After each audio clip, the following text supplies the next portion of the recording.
behavior isn't random. Mm-hmm.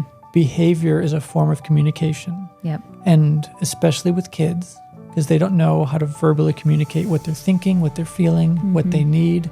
I've heard it said that kids will often ask for you to love them in the most unloving way. Kids are born with the capacity to feel emotions, but knowing what to do with those emotions is a learned behavior. Yes. And they need a mature parent to model that for them, how to have emotions and how to manage them. Yep. Hey everybody, welcome back to another episode of Making Hesstory. My name is Brian. And I'm Katie. And we are the Hesses. Katie, how are you? Doing pretty good. How about you? I'm good. Good. I'm excited for this episode. Yeah. So we're going to be talking about kids and their behavior. We're going to talk about what's normal, I think what maybe should be expected, but also that same behavior is often assumed by parents to be like bad behavior. Sure. Yep. And let's talk about the possibility that maybe sometimes our kids aren't bad, but we're just immature. Yep. And Yeah. So let's talk about that. Cool. Let's do it. So when I think about immaturity, there are a couple things that come to mind. So of course kids are immature. That should be known, it should be expected. Yeah.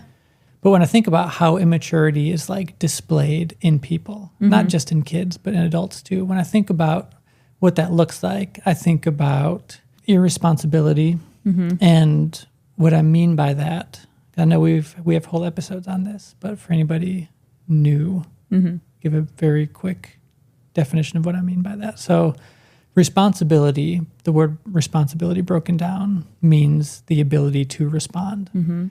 And a response is different from a reaction. Yeah. So when I don't know or am not yet willing to take responsibility for myself, for my emotions, for my actions, for my words, my behavior, for all that, if I'm not willing to take responsibility, I'm going to outsource that responsibility to the people around me, to you, to the kids. And I'm going to make you guys responsible for managing my emotions. Right. And so if I'm an irresponsible parent, I don't have the ability to respond. I only have the ability to react. And my kids do something I don't like, I'm going to get very reactive. I'll probably react with anger, but I'll find a way to justify my anger. It'll be their fault because if they would just do X, Y, or Z, then I wouldn't, have to be so angry. So to me, that is one of the marks of immaturity. Yep. I think that immature people, thinking about kids again, they don't really have the ability to think about the future, I think the way we do.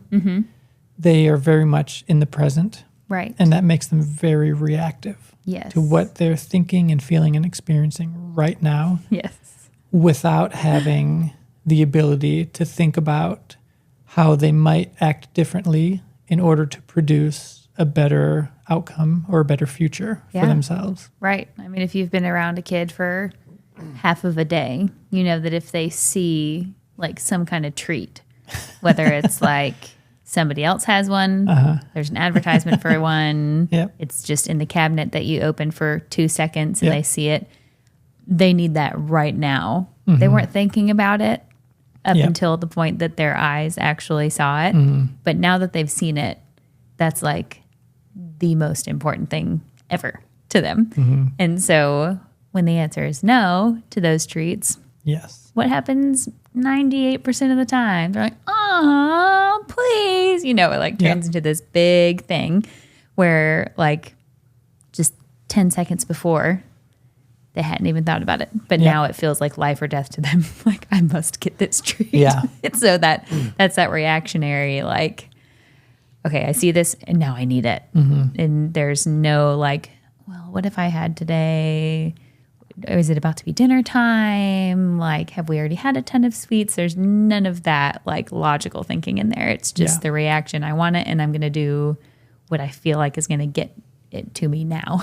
Yes. Yeah. That's a great illustration. And we have talked about this long ago in one of our earlier episodes, but I think this is a great example. So a kid who wants a treat, they may throw a tantrum or they may throw a fit if they're told no. And again, immature people don't know how to think about how to act in the moment in order to produce a desired future, a desired outcome. They just know what they want now, and it's very emotional, very reactive. Yep. Now, a kid will throw a fit because they want a treat, and a parent will do one of two things. They will either match their kid's emotional escalation, I should say an immature parent. Sure. So an immature parent will do one of two things. They'll do the same thing where they'll become very reactive in the moment, and their kid's emotional escalation will become theirs. Yep. And again, the immature parent who is probably acting irresponsibly will justify their anger, justify their emotions because they're the parent and they know best, and Yep. And their kid's all being that. annoying. Yes, So the kid's being annoying. And what else are they going to do? yeah, so Yep. they're going to do their best to outlaw emotions, and they'll get angry at the kid, or they will give them the cookie, not thinking about how what they're doing in the present is going to produce in the future. Right. In the way that, like, if you give a kid what they want because they're throwing a tantrum, if you reward their tantrum, they're going to learn that tantrums work. Yes. And the next tantrum is just as much your fault as it is theirs. Right. Yeah. 'Cause you're Because they teaching them. learned, oh, me throwing this fit actually resulted in me getting exactly what I want. Yes. So I'm just going to keep doing that. That's easy. Yep. I'm just going to scream and yell until I get the cookie. Then great. Yeah. But I think about kids and just their behavior often, and I just love thinking about like our own kids. And we've used a few examples actually recently, just about things that our kids do that we have just learned is very normal kid behavior. Yeah. It used to frustrate me. It used to annoy me. And I wouldn't react super responsibly or maturely. But as I learn more and more about what is normal and natural in kids, in their development, and how that expresses itself through their behavior, Yeah. the more I learn about that, the easier it is for me to just stay like cool, calm, not let their behavior dictate my emotions, and Right. not let it become my own emotional escalation, but Yeah. to let them, whether it's a tantrum, whether it's, just something else that's annoying, letting them do that without it like totally affecting me. Yeah. Yeah. And throwing you off and making it harder for you to actually respond rather than just react out of that annoyance or frustration or just whatever that feeling is. Yeah. Yeah. And this is kind of a hard line to walk, because on one hand, they are immature. So kids are going to fight. They're going to yell. They're going to hit. They're going to disobey. They're going to do all those things.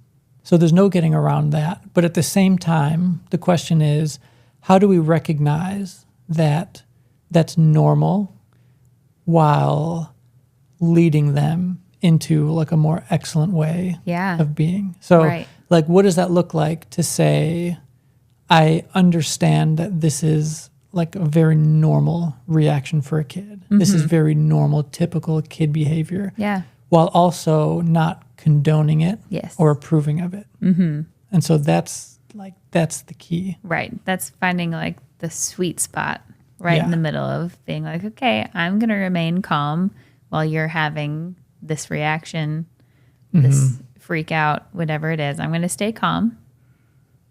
I'm also going to show you that this is not the way Yeah. to get good results in life, just in general, because most of the time, there are plenty of adults who have not learned that those reactions don't get good results because it's worked for them, because they've had immature parents or immature leaders Sure. who have just really not had the patience to actually form that maturity in themselves. And so they just want to take the easy route and say, here, just take what it is that you want and leave me alone. But a mature parent says, hey, I see what you're doing, like what you said earlier. Like, I understand that this is difficult for you. Yeah. You are like, these are real emotions that you're feeling. You're not being manipulative. You're not being like mean and bad. You are just genuinely, your brain cannot compute what is going on. And taking that and steering them like re-steering the ship. Yes. Redirecting them. Yes. Taking hold of the steering wheel and saying, okay, let's come back to like a level head and just being there. Really like presence as a parent is so key. Yeah. And not getting in there, especially in the middle of a tantrum. If you try to correct right in the middle of the heat of the moment, good luck. Yeah. Because that really like never works because their brains are just like firing rapidly in that moment. Their emotions are on edge. Everything is crazy. And so they're not hearing anything that you say in that moment. But if you are just there and you're present and you say, hey, I'm going to stay with you. I'm not scared of your emotions.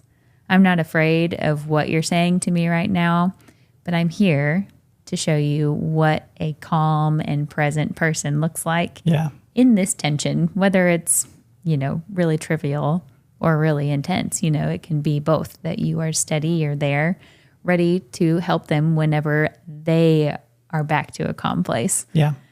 That's what, we are there for as parents, huge part of it. Yeah. We've never told our kids, you can't do something that we know they can do. Right. We've told them they're not permitted to, but that's different. So you can't really tell a kid that you can't throw a tantrum because whether they throw a tantrum isn't up to you. It's up to them. They are definitely able to throw tantrums. You can't really tell your kid you can't hit your sibling because they have hands and they are fully able to hit their siblings if they want to. Yep. So again, that doesn't mean that you condone it or that you permit them to do that. Right. So yeah, we don't tell our kids like you can't do something if it's something that they have the ability to do because it's untrue. Able. Yeah. It's untrue. You can't tell somebody you can't hit because they can't. Yeah. It's just not up to you whether they do that. So like I think a big part of maturing is recognizing that it's not my job or my responsibility to control you, to manage you. It's just my job and my responsibility to manage and control myself. Yes. So I'm not going to tell you what you can and can't do. I am going to tell you what I will do if you do this. Yes. And that is a totally different conversation. And at the end of the day, that's what healthy boundaries is all about. Right. Boundaries is never about telling people what to do. It's always about telling other people what you're going to do. And I think that's one of the shifts that happens as people mature is that they stop trying to control people around them. They stop trying to tell everybody else what to do, and they start focusing on just managing themselves. Yeah, which is a way more peaceful way to live and way easier. Yeah. You think that it's easier if you get full control of your kids, but we're here to tell you, you can't get full control of your kids. So that's just an uphill battle that you're never going to reach the top. Doesn't exist. But if you can learn that like you do have the ability to control yourself. It's the only person you can.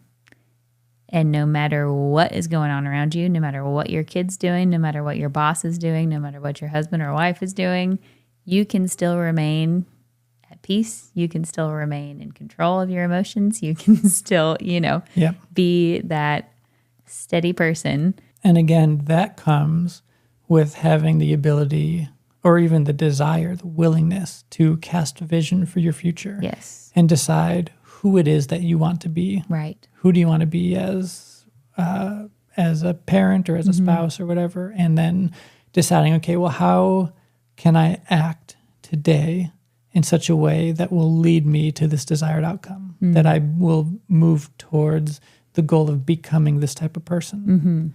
Yeah. Again, kids don't have that. Right.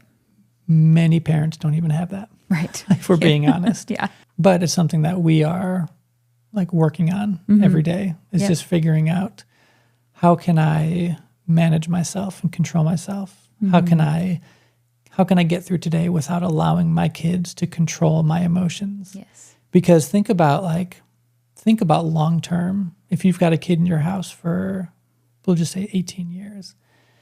If they spend 18 years being shown that we don't yell by being yelled at, or that we don't hit by being hit, or, like you're teaching them the exact opposite message that you're trying to. Right. Yeah. So if a kid grows up and they hit their sibling and your response or your method of correction is to hit them, Yeah. you're teaching them, you're reinforcing the idea that, hey, when something happens that we don't like, we hit. That's what we do. Right. And kids don't care about what you're saying. They care about what you're doing. Yes. They're not just listening. They're rarely listening. They're always watching. Yes. Yep. So, but like on the other hand, think about a kid who grows up in a home where their parents are in control of themselves. They're calm. They're firm. They set boundaries. Yes. Yeah. They communicate what is expected, what the standards are, what's permitted, but they don't try to instill those values by using fear and anger and by hitting and by yelling. You'll have a totally different outcome Yes. if you raise a kid in that type of an environment. Absolutely. Because they will see that like steadiness, the calm manner, being able to handle conflict with confidence rather than just throwing whatever Yeah. flies into your brain out. And that is what you model is what's going to be caught by your kids, not what you say. They may catch some things that you say here and there. We're not saying that like it's pointless to talk to your kids. Right. All for talking to your kids. Please talk to your kids. Yes. Please, over explain when you need to. But that modeled behavior is really what's going to stick because it really is just so, when you think about it, of like, if you teach your kid to not hit by spanking them, that's very counterintuitive and so confusing for a kid. It's like, well, you just told me not to hit, but then you literally just hit me to try and teach me not to hit. I don't, what am I missing here? Yeah. That's so confusing for a kid who's trying to learn and navigate all those new emotions that they're feeling. Yeah, for sure. Actually, while you were talking, I was reminded of an illustration that we had heard involving charades. This is really funny, really helpful. And, but yeah, while you were talking, I thought of it. So Yes. go ahead. Yeah. This illustration honestly helped me redefine what this like term is really. Yes. I was like, oh, I've never really thought about it that way. So when you hear about a kid acting out, what do you think of? That's the phrase that everybody uses when kids are basically being kids, but when they're having their like emotionally escalated reaction to something. Oh, they're really acting out today. That's the phrase people use. Yeah, like, I don't know what's going on with my kid. They're just acting out like crazy. I don't know what's going on. Yep. And so this illustration was redefining acting out as almost like just playing a game of charades with your kid. Yeah. Instead of acting out being like just associated with negative behavior, it's kind of putting it in a new point of view and saying like, okay, well, and when you're playing charades, you have an idea in your head, but you're not allowed to speak it. But with kids, with charades in this like framework, kids have an idea in their head, but they're not able to put words to it because they're not developmentally like there yet. Yeah. And so when a kid is acting out, they're actually just trying to show you, I am feeling this really big emotion right now, and I don't know how to tell you what I need. I don't know how to tell you how I'm feeling.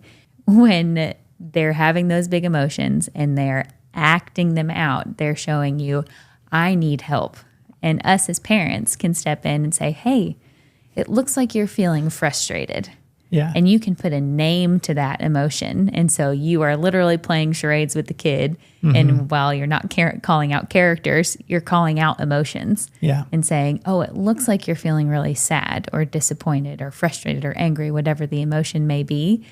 And then the kid can be like, oh, yes, that's what it is. That's what I'm feeling.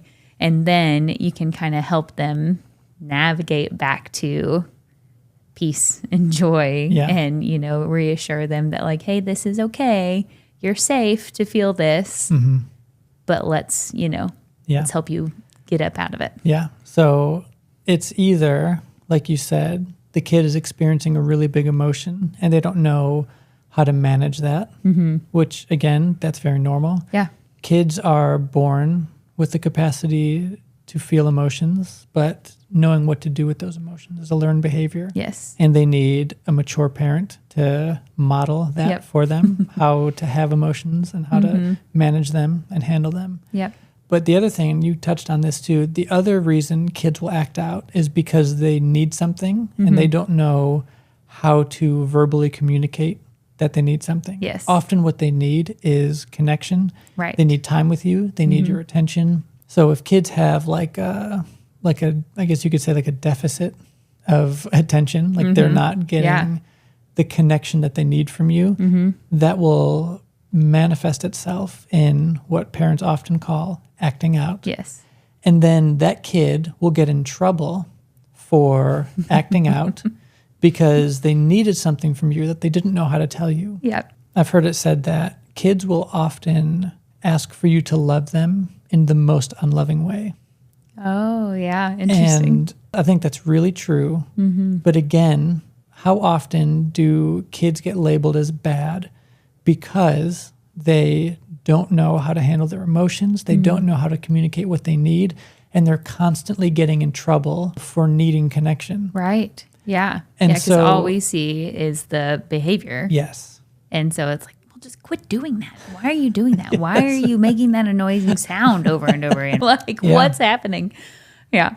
Yeah, but it's important to remember that behavior isn't random. Behavior is a form of communication. Yep. And especially with kids, because they don't know how to verbally communicate what they're thinking, what they're feeling, what they need. They act it out, and often their behavior is very undesirable. Yeah. But I know we talk about this a lot, so sorry for people who listen a lot. And yes, Refresher every week. but if you will focus your energy and your time more on making sure that your kids are feeling well connected to you, you will find that you don't have to deal with that stuff nearly as much. Right. Now, Yeah. kids, they're still kids. They're still going to have their fits, and they're still going to get emotionally escalated easily. Yeah. They're going to be reactive. That's how they're wired. But we have found that if we will take the emphasis off of their behavior and focus more on our own behavior, Yes. and if we will, I recently heard or read something that was like between a parent and a kid, one of them has a developed brain, one of them doesn't. Act accordingly. That's awesome. If you are in this like tense moment with your kid where they're emotional and you're emotional, it's like, okay, their brain is super undeveloped. Right. Mine is developed. So, like, what can I do to just act as if that's true? But, like, often we hold our kids to a higher standard than we're able or willing to do. Right. When it comes to behavior, when it comes to managing emotions. Right. Yeah. If we just instantly jump to matching their emotions, ding, ding, ding, ding, ding, you are not modeling an emotionally regulated person. Right. You are showing them exactly what they're showing you. Yep. You are joining them in the acting out. And the thing about kids too with connection is even if it's like negative connection, that's enough for them in those moments of acting out. Yep. If you get onto them, if you, have that like hard conversation with them where like you feel like you're getting them in trouble, but they're like, oh, mom or dad, they're talking to me. I'm getting connection. I'm getting what I was looking for. But like, that's not what we want our kids to want. We want to establish the healthy connection where it's a good connection where we can have positive conversations. And, of course, the harder conversations are going to come no matter how good of a connection that you have with your kid. But you don't always want that connection that they're going after to be like a negative context. You want them to feel connected to you without needing that acting out to come into play. Yeah. So kids crave connection. They crave our time. And ideally for them, they'll get it through play. They'll get it through time spent together, doing things, being intentional. Yep. Ideally for them, that's how they'll get it. If they can't get that from you because you're not willing to offer your time and your attention to them, then they will act out. Yeah. And they will try to get your attention, even if it's you yelling at them. Yep. They would rather have the attention of an angry parent than your total absence. Yes. Yep. So let's offer like a couple practical things for parents to think about. So on one hand, remember this, always remember this, that it's not your job to manage your kids' emotions.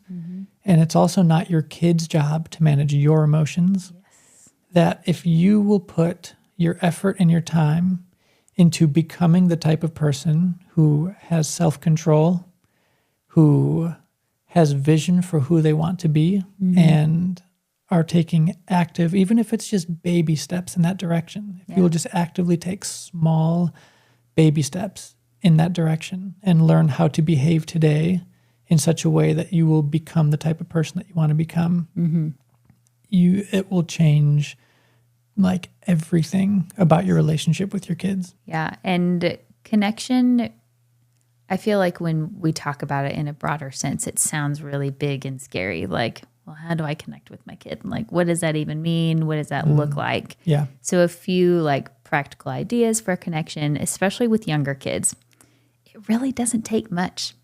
Like if you know that you have like your schedule for the day, that you have like a 10-minute break of where you can just fully invest with your kid. Yeah.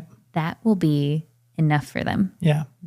Which like, I encourage spend more than 10 minutes with your kid in the Ideally, day. Sure. But, like if you can take an intentional time and even just like vocalize it to your kid, say like, hey, like this is what I need to do here. Like I have some work to do in the morning, but right here, like from 10 o'clock to 10:15, like I'm all yours. Come up with ideas that you want to do together, like get their brains thinking of what they would want to do, play a board game, bake some cookies, go on a walk. Yeah.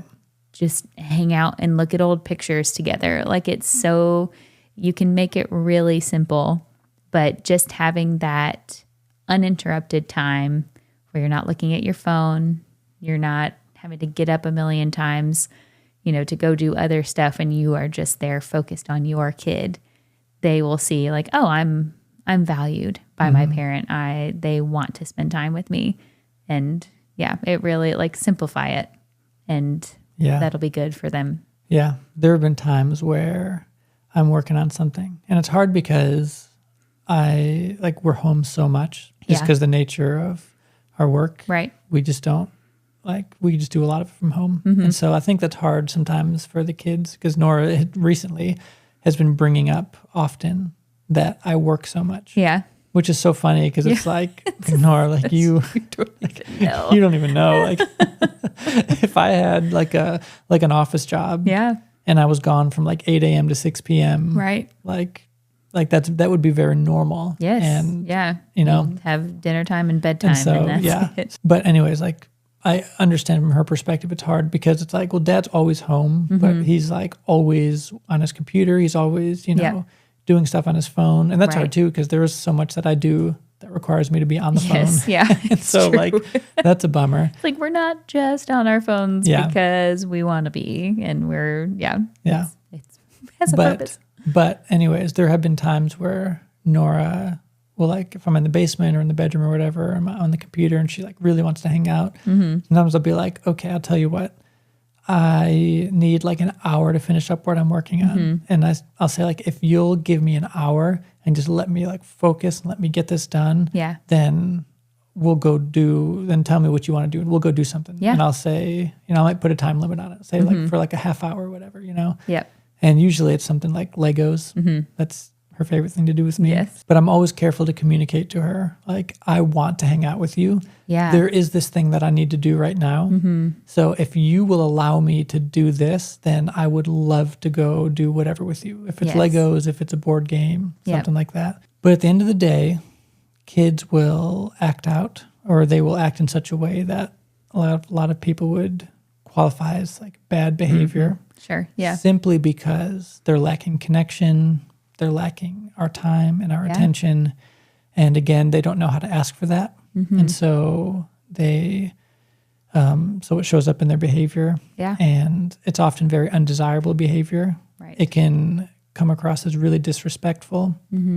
But again, we are finding like all the time, more and more, this is becoming true, that if we will focus our time and our effort and our energy on understanding what our kids need and meeting those needs, that a lot of that quote unquote acting out kind of goes away. Right. The question we would have our listeners ask themselves is, are my kids being bad, or am I just immature? What is it that my kids actually need? And are they getting what they need from me? Or have I put an expectation on them to be more mature and more emotionally regulated than I am? Sure. And if that's the case, take the focus off of your kids' behavior, put it on yourself, focus on your behavior, and you'll find that by modeling more excellent behavior to your kids, that they'll follow suit. Yes. Yeah. And with this too, just a quick wrap up point. Remember that if you are making big changes, that they take time to actually settle in with your kids. Like if you have been a parent that you realize like, oh shoot, I've been acting immaturely. I've actually been like influencing this behavior in a certain way, and making it a little bit worse. When you start acting maturely, changes may not happen overnight. Yeah. Your kid's not going to be like, oh, mom and dad are mature now. No, I don't have to do that anymore. They'll continue those learned behaviors because they worked before, but now you can show them like, oh yeah, that's actually not going to be how we do things anymore, and just do your best to remain level-headed and calm and a peaceful, steady source for your kids to come to when things feel scary, and they'll eventually start to follow suit. But changes take time when you shift things around. Yeah. Play the long game. Yeah. Cast a vision for who you want to be and who you want your kids to become as they grow up. And then start small and start thinking, what can I do today that will eventually lead us to this outcome? Yes. Great. Awesome. We have a couple favors to ask for everybody listening. First, if you're listening on any audio platform like Apple or Spotify, if you could do us a huge favor and leave us a good review, that is a very small thing you can do that helps us in a really big way. Also, if you're watching this on YouTube, if you could do us a favor and like this video and subscribe, that is also a very small thing you can do that helps us in a really big way. But that is going to be it for this episode. Alrighty. Okay, once again, my name is Brian. And I'm Katie. And we're making Hesstory. We'll see you next time.